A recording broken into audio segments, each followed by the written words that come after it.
Now we discuss the power, another term of the physics define कर रहा हूं, rate of doing work.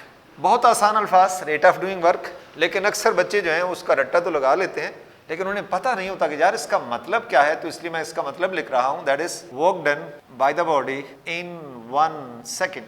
Work done by the body in 1 seconds, ये मतलब होता है rate of doing work का। तो इन अदर वर्ड्स हम ऐसे भी लिख सकते हैं कि पावर बराबर है work done over time. Ratio है, इसका मतलब है पावर जो है वर्क डन और time taken to that for that work done, इसकी जो है रेशियो है। तो अगर हम ये मैथमेटिकली इसको लिखें तो वर्क किसके बराबर है, अभी हमने प्रूव किया हुआ कि work is the dot product of force and displacement divide by time T. अब इसमें फोर्स टाइम पे डिपेंड नहीं करती, फोर्स टाइम पे डिपेंड नहीं करती, लेकिन डिस्प्लेसमेंट टाइम डिपेंडेंट फैक्टर होता है। अगर हम टाइम ज्यादा लेंगे तो डिस्प्लेस बॉडी ज्यादा करेगी, अगर हम टाइम कम लेंगे तो बॉडी का डिस्प्लेसमेंट कम होगा। तो इस वजह से आगे एक स्टेप लिख रहा हूं, और बहुत खूबसूरत नुक्ता है यहाँ पे। आप कह सकते हैं सर जी आपने टी जो है एफ पे डिवाइड क्यों नहीं किया, डी पे सिर्फ किया है। तो इसलिए समझा रहा हूं कि फोर्स टाइम पे डिपेंड नहीं करती, फोर्स कांस्टेंट है। एफ डॉट डी जब भी लिखा जाता है तो उसके अंदर फोर्स के कांस्टेंट है, that is independent of the time, इसका टाइम से कोई ताल्लुक नहीं है। इसलिए हाँ, डिस्प्लेसमेंट तो जरूर टाइम पे डिपेंड करता है, इस वजह से ये एफ जो है वो इंडिपेंडेंट हो गया। और डॉट डी बाई टी, और D by T rate of change of displacement किसके बराबर होता है, पिछले चैप्टर्स के अंदर हम पढ़ चुके हैं कि डी बाई टी जो है वो v होता है, वेलोसिटी होता है। So another very simple wording for the power, that is power is equal to the dot product of force and velocity. इसमें भी एक कंडीशन पोशीदा है कि फोर्स कांस्टेंट है, फोर्स जो एक्ट कर रही है बॉडी की वो कांस्टेंट है। मैथमेटिकली अगर हम एवरेज पावर की बात करें तो वो किसके बराबर है, ratio between the total work done over total time, ये रेशो है। ये सिंबल भी आप इस्तेमाल कर सकते हैं, W बाई टी, तो ये एवरेज पावर, P पावर, और ये निशान एवरेज का होता है। और एक चीज़ और हम इसमें लगाते हैं, अगर हम इंटरेस्टेड हों इंस्टेंटेनियस पावर के अंदर, तो पावर इंस्टेंटेनियस बराबर है limit delta T tends to 0 delta W by delta T. अगर कोई अल्फाज कोई चाहे तो पावर इंस्टेंटेनियस का मतलब क्या लेंगे, power of the body at a particular instant. तो इंस्टेंट्स का मतलब ही यही होता है, वेरी स्मॉल टाइम इंटरवल। तो ये लिमिट लगा के आपने टाइम को डिफाइन कर दिया कि that is very very small. तो उस वेरी स्मॉल टाइम के अंदर जो वर्क हुआ है उसको delta W mean small amount of work, उसकी रेशो ले ली, तो हमारे पास क्या चीज आ गई, पावर इंस्टेंटेनियस आ गई। आखिर में सिर्फ units of the power, that is what. If a body is doing work at the rate of 1 joule in 1 second, if a body is doing work at the rate of 1 joule in 1 second, then power is said to be 1 watt। बड़ी unit kilowatt हो सकती है, mean thousands watts के बराबर, megawatt हो सकती है, mean 10 की पावर 6 वाट्स के बराबर, and so on. Okay, energy के बारे में बात करते हैं।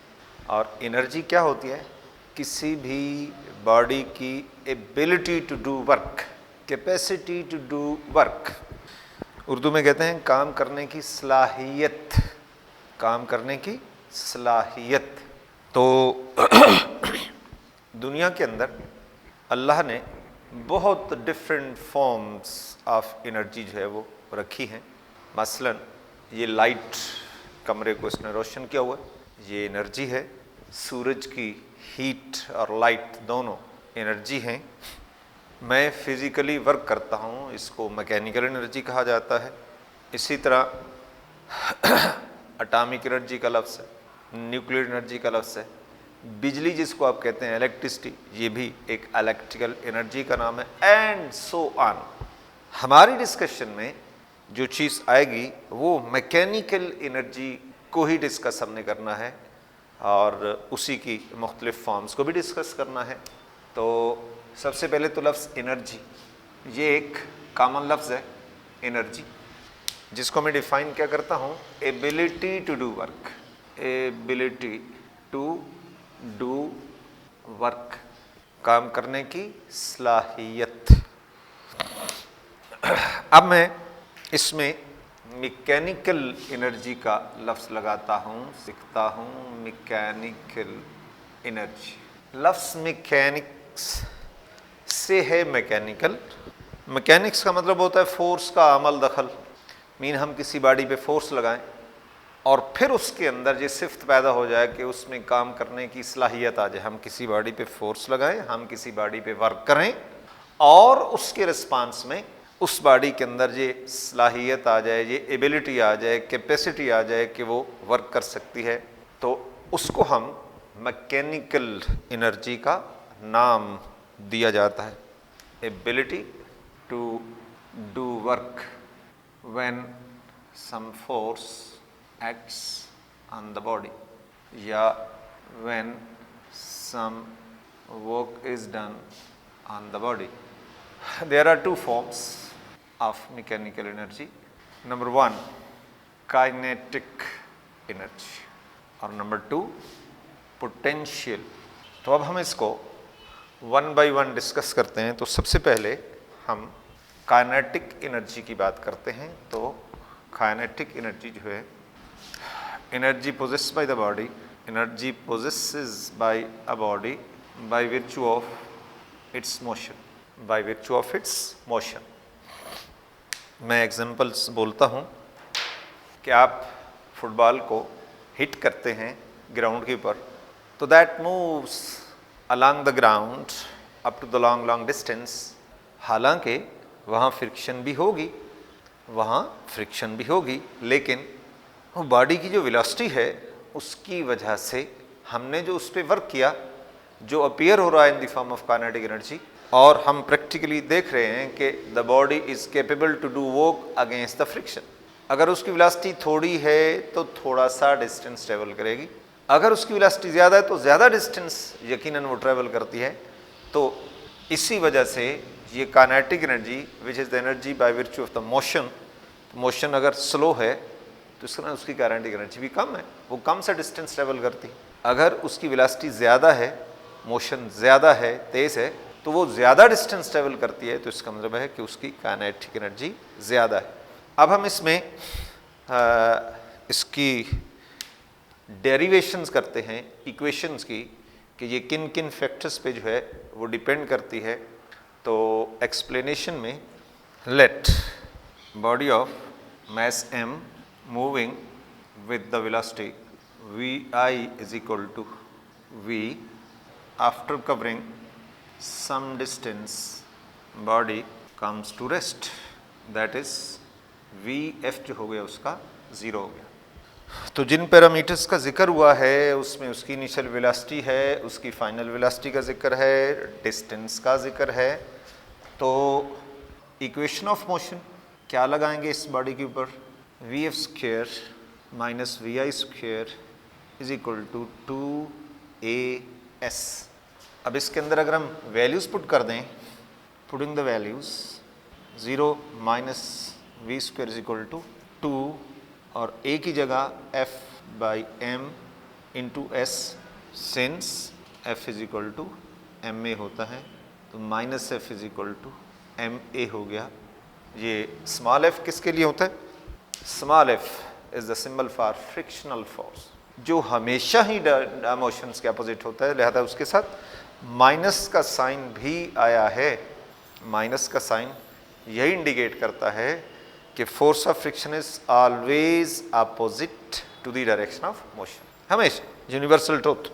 तो यहाँ से ये क्या चीज़ आ गई है हमारे पास आ गया minus V square to minus F by M into S, और m मल्टीप्लाई हो गया वी स्क्वेयर से, 2 डिवाइड हो गया, और minus F into S, minus का साइन कैंसिल हो गया, वेयर एफ इंटू एस, ये क्या है, work done against, this is the work done by the body against friction,